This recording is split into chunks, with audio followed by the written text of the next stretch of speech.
Hello, and welcome to another edition of Sports Ball, the Baltimore Sports Collectors Podcast. I am very honored today to have one of my good hobby friends, Whiz the Collector, aka Skylar Body Bag. You've heard him called everything because he kills on the deals. He finds the boxes back in the day. And more importantly, he's on here because he's actually one of the nicest guys in the hobby. And since the first time we met, we kind of hit it off for no good reason other than we just seem to kind of like each other. And he treated my kids like gold. And that's actually the future of the hobby. So anybody who can recognize that, I want to recognize right back. So, Wiz, welcome officially. Man, I appreciate you having me on the show, bro.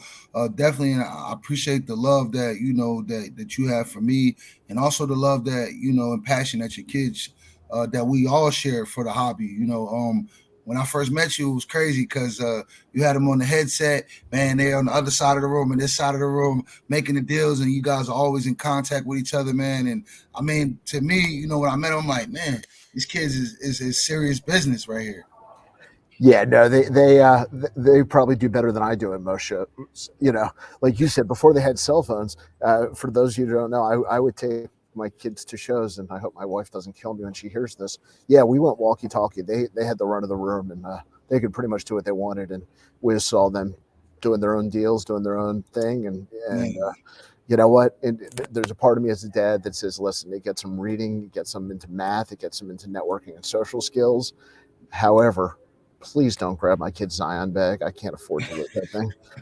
So anyway, yes, no, great having kids at the show. And like I said, that's one of the reasons I wanted to have you on. We have some mutual friends. I'm going to give a shout out to cousins Tony and Oz, two great guys, and they do Hobby Hotline. We're part of the same cast there. So, we were on the stage of the National together. So I couldn't think more highly of them. And the reason I bring them up is passion. Whether it's passion for sports cards, passion for Stranger Things, passion for flipping or hustle, the sports passion, the entertainment passion. You can't do this job without passion. That was apparent with you. I'm going to talk about kind of where you came from, but could you talk to me just about the way you have to work and your work ethic and the passion behind that? I mean, I think that I feel like for me, I feel like my job is to, outwork my opponents. Outwork the competition period, maybe work 2 to 3 times harder, being since I'm not rich and because I don't come from money, what I can do is, be there, be one of the first people at the show and be one of the last people leaving the show. I mean, because money, it helps you a lot in this space, but also the time that you put into something, because those people that are already successful or already have money, they might not come early, they might not leave late, they might leave in the middle of a show because they're already content. And I wouldn't say rich or money, they are people that are already content. Those are the things that they do. And for me, I can only control what it is that's in my life. And what it is in my life is being able to, like I said, arrive early and leave late, and always be on the hunt. And let's be honest, you are in this. This is your business. Yes. So some dealers go to shows and not knocking them at all. They got a full-time job. Anything they do at the show is kind of fun for them. They roll in last minute. They're the guys setting up, right after the bell. And that's just a whole different type of dealer. And for people who go to shows, they should, I think, understand that. Is the companies that are doing this full-time operate a lot differently than somebody who might do a show that happens to be in the area and don't, have to do this as a full-time job. No, Yeah. no, I definitely agree with that. Just the opportunity that I was able to make this a full time job. Like not even before I was in this space, not even really realizing or knowing that it's something like that. Like when I see like big businesses, shout out to 702 Cars. And when I see people like that, with very large inventory, with even backers, financial backers, in this whole business space, it's like super dope to see that people are taking this space, it's serious and it's serious business and big money involved in this space. Also, you're getting smarter people and you're getting a lot of good entrepreneurs. I think people that may have not seen a future in this business before are now comfortable going into this space. You and I think, both kind of have grounded a little bit. Listen, we're filming this. I'm not sure when we're going to air it. We're filming this in the middle of a work day. Both of us have no time, and we're both on here because we love the community and we love the hobby. So, part of that passion, comes through with the little stuff we do. But I'm going to vouch for the fact that I've seen you at shows early and late. That's not lip service. You are grinding. But a lot of people don't know that grind is not as Whiz, the guy people know now, the guy speaking on everybody's podcast and up on stage. Nobody's born to be Ken Golden, and comes out like that. There's a history on everybody. So one of the things that you may not know is I went to school in Atlanta. Okay. Let's Uh, go. I am, and not only that, I'm going to throw this out there, and I know in the comments people are going to make fun of me. I'm old enough. I lived down there. I was there for Freaknik. I just wanted to throw it out to the ATL. Okay, I absolutely loved my time down there. If it wasn't for those hot Atlanta summers all the time, and I freaking love that city. So I know you've got some Atlanta roots and connections, and No, that's dope. That's dope. I wasn't I missed Freaknik, but I heard a lot of good things, about it. And then I think that there's a nostalgic with '90s like Atlanta. I'm assuming it was like the late '90s, maybe early 2000s for you. Yep. So there was a nostalgic about the city then. Look like a little country city, but it's like still fast paced on the up and up. You got to watch the city grow. In a sense, man. And Atlanta, definitely roots in Atlanta, man. I love Atlanta because, like just like me, my boy Mike, Mr. Getting Flipping, and even Prism God, like there would be no if I had to look like I don't know, Atlanta is special because it bursts people like us, like the three guys you see, and being who we are and being young brothers in the space, it wouldn't Atlanta is special because of that, because it bursts people like us, black entrepreneurs. Like Atlanta is a black entrepreneur city. Atlanta is absolutely a combination of North and South. If you've never been to Atlanta, it depends where you are, but you're talking about the home of Turner and Coca-Cola and some of the greatest African American businesses, entrepreneurs, like you said, and that are just in that city. Anyway, so moving forward, your time in Atlanta, and if I have this correct, you were working a barbershop, sweeping floors, learning how to cut hair. Am I correct in that timeline? When I first learned how to cut hair, actually, I graduated high school here in Atlanta, and then I went back to New Jersey because I wanted to be a Okay. barber. And but then for 9 months, 9 months before I ever cut a head, I had to sweep the floors. So I swept the floors for 9 months before I ever cut anyone's hair. So I got a question. I don't know if you still got skills, but I'm losing my hair. Could we work out something? Maybe Man, you I got a bowl PSA 10 if you want. I think that's the equivalent of how much hair I have. man, they're putting like man wigs on people's head now, man. So I don't know, man. I don't know if you've seen that. No, They could no. take that middle part out and put it like a little wig right You know, there, man, and you'll be back. I'm going with the natural. Man, I'm I going with the think natural. that's the best way to do it. So the reason I bring it up is, first of all, people don't realize a lot of times the arrangements between people who cut hair, barbers, and the barber shop is kind of an entrepreneurial relationship. Definitely. And that's the reason I bring that up is so I'm showing your entrepreneurial side starting right out of high school, in high school. I mean, so that just speaks to kind of who you are. You ended up in cards because I think you like cards, but I Yeah. think you would have been successful in almost any business you wanted to because of who you are as a person. So talk to me, and I'm going to let the audience know this guy talking about getting his name, and please talk about hustling retail stores, getting product, working your way up the food chain, Oh man, because yeah, I definitely. mean, yeah, because I too, I wasn't given, a lottery ticket to start my business. So, we all got to start somewhere. And mine was in the 90s with Ken Griffey Jr. rookie cards, when we thought that was going to hold value. So, a Um, little bit different. Yeah. so like for me, I don't know, like it started in for me, man, I can remember being in the sixth grade, and my boy said to me, he's like, bro, these new sour Skittles just dropped, bro. I'm like, sour Skittles? He's like, yeah, man, they at Kmart. And I'm like, Kmart, and, for y'all who remember Kmart, and he was like, bro, they're 42 cents a pack. And I was like, 42 cents? He's like, bro, if we buy them, we can sell them in school for $1. So, that's where it all kind of like started for me, with sour Skittles, a pack of sour Skittles. And then in high school, in Atlanta, there was a spot we used to go and we used to buy a dozen of white tees when people were wearing white tees. We used to buy a dozen for $30, and then we were able to sell them for $5 a piece. So we used to have like a little a tea store in our lockers in high school. And then outside of that, but like you said, for me with this, I've been through the retail wax when it was when it was when it was like in the boom, crazy numbers where you were able to buy a box of cards for potentially 20-30 bucks and sell it for like $120. And then, it'll trickle back down to like $60.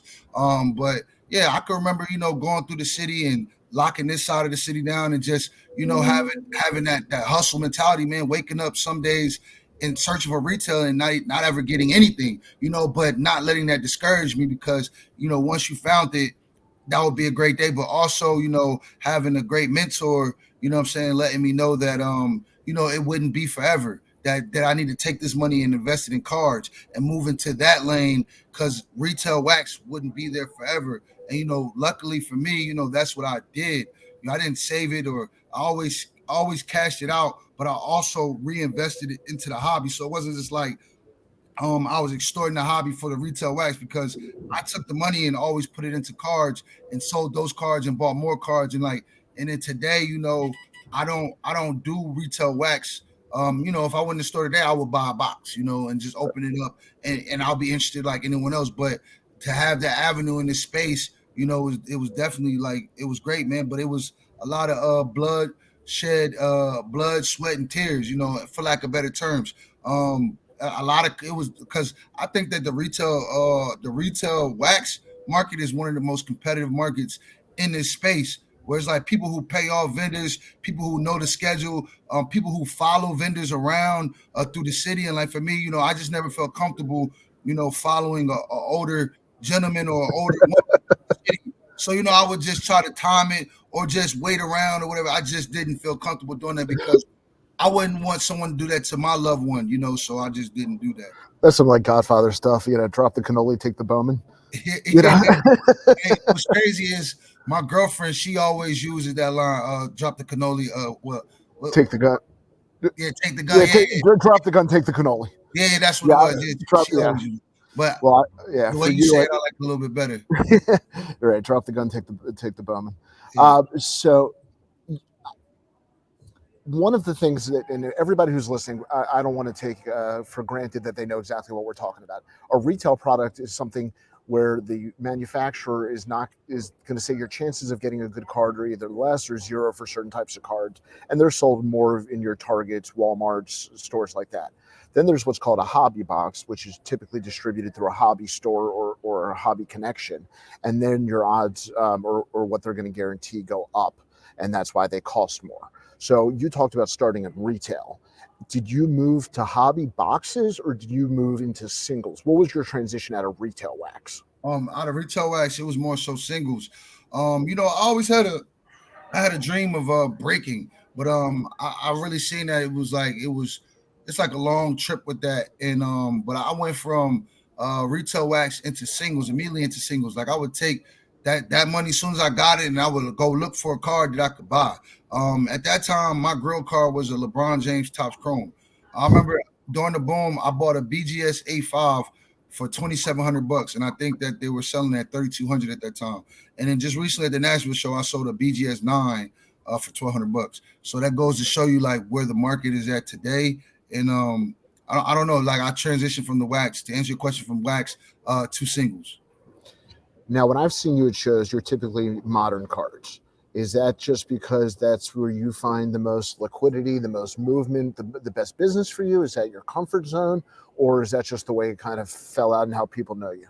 I think for so the modern, I think it is a comfortability because I'm watching these people play every day. I'm seeing these people play every day. And then it's like, I've tried to buy some vintage cards, but it's like, for me, I think that I have to get around people that do vintage to really get a better understanding because, like for me, I graded vintage cards at the National, some Jackie Robinsons, and I'm pretty sure the dude took me because I don't know what the eye appeal is. I don't know how much more centering, would get me a value in this car. I just see that it's a SGC4, and I look on eBay, SGC4 is going here, and I know I got to leave them some room, but I could have had a better copy. The eye appeal could have been better than the one that I seen. I think that vintage is just like 1+1 is 2, and then I mean not vintage, but modern is like 1+1 is 2, and vintage is like 1+1.5 divided by 3, carry the 4. Like, you know what I'm saying? It's like, and then you Well, all have an understanding of that. I don't really have that understanding.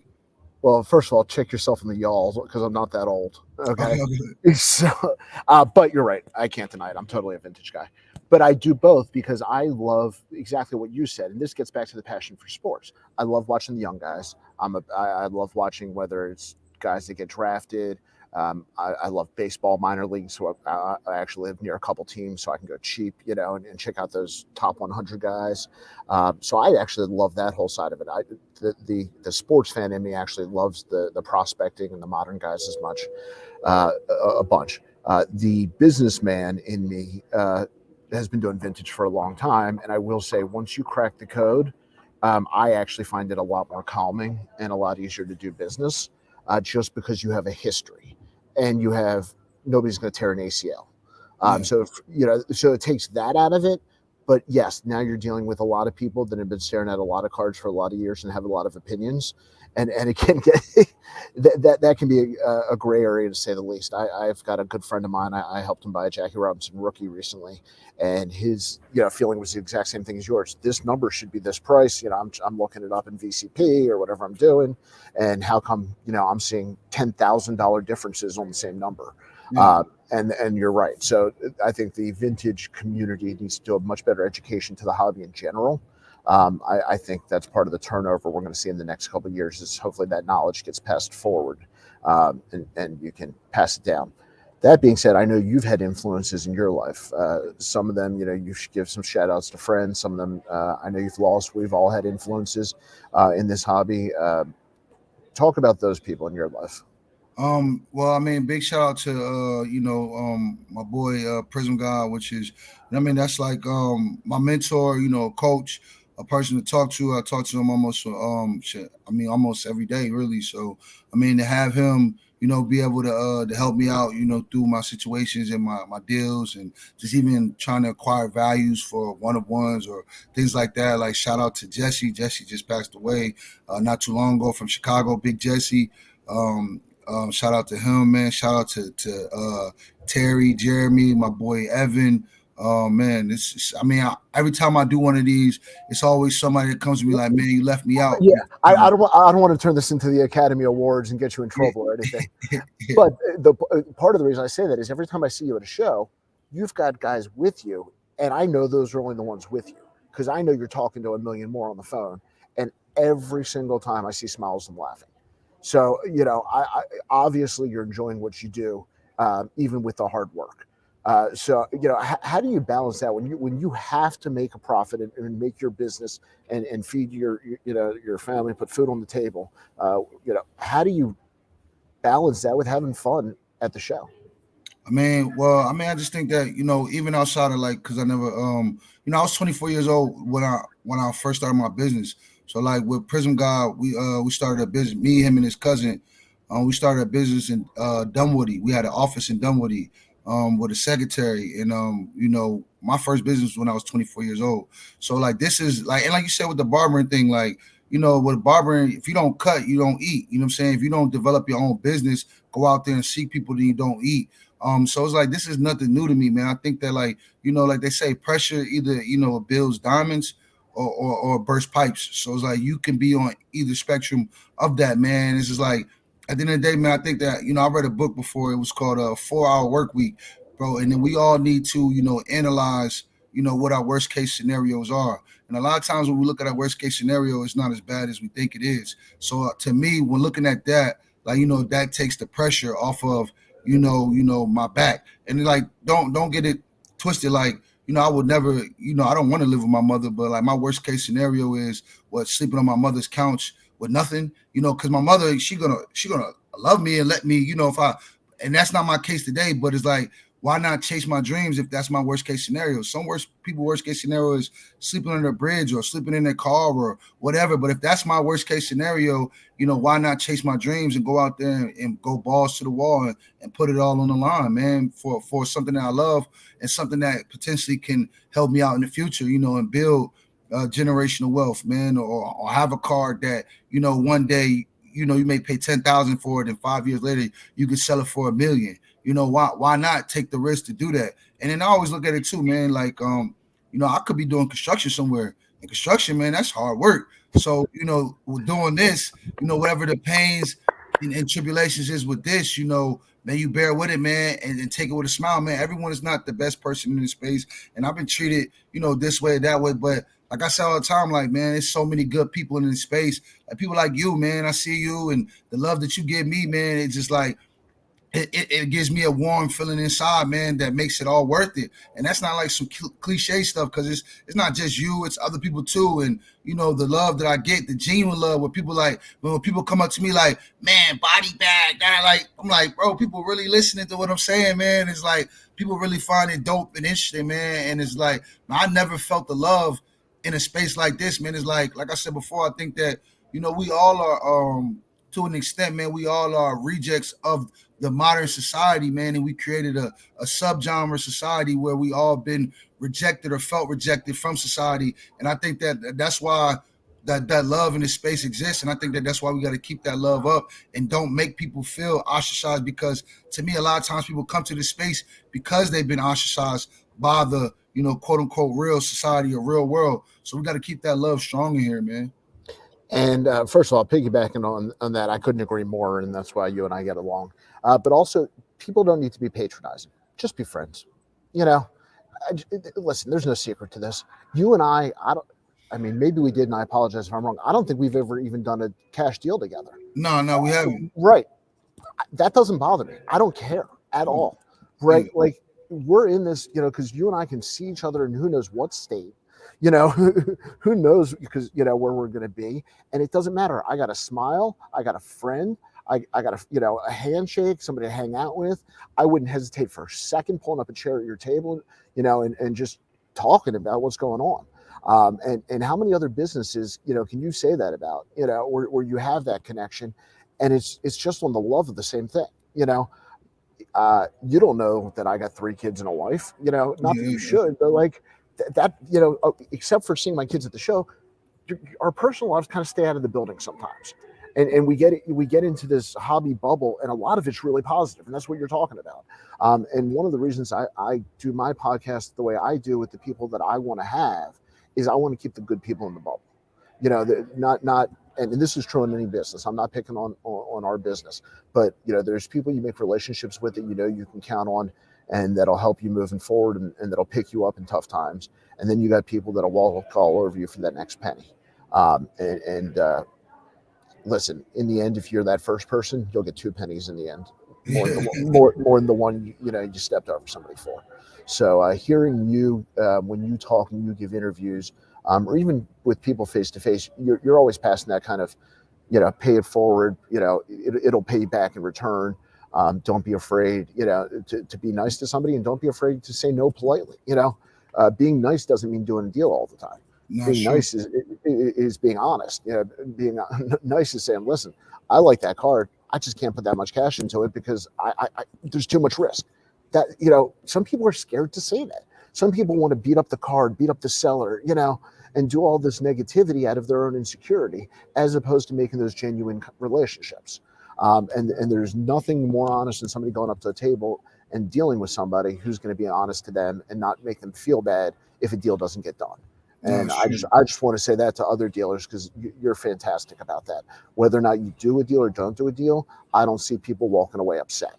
No, that's true. I mean, it just happened in Nashville. Dude had a card, and I think it was valued like $1,500, maybe like $1,700, and he wanted like $2,200 for it. But it's like, and we talked for like 15 minutes about just life in general, and then we didn't even get the deal done. But he's like, man, I love you, man. I like you, bro. You're a good person and stuff like that. And it was like, man, that was cool with me. Like, I didn't lose any sleep, and he didn't feel small. And like when I see him again, and he's from like North Dakota. Yep. So it's just like, and it was super dope. Like I said, he's like, I always see you, and he just wanted to have that conversation, and we had it. The deal didn't get done, but we had it, and like that deal that didn't happen brought us closer, and maybe next time we can get one done. So one of the things, if piggyback on that again, is I love when dealers show other dealers cards for their opinions. Yeah, When you humble yourself enough to get somebody's opinion who you respect, you're still making the final decision on the deal. But you may not remember this. The first time you and I met, we actually showed each other some cards that we were thinking about in other deals. And I'm sure you don't remember, but I realized right away we were upfront and honest with each other. yeah, There was no BS. I think you complimented one card. You found something on the other card I didn't see. And you helped me out there, and you showed me something, whatever it was. But that's the community. Like that's the working together. That's the hey. I know I got somebody I can count on for an honest opinion who's not going to try to take a deal from me, and so that's what this is more of. I want to use you to highlight what this generation of dealers should be. And there's some really good people out there. Sharon with Black Jaded Wolf, I will shout till the end of time for what she does with not just my kids, but paying the hobby forward. So, good people like that. In summary, where are you going to be? You're like a personal GPS. Where in the world is Whiz? What's your show schedule moving forward?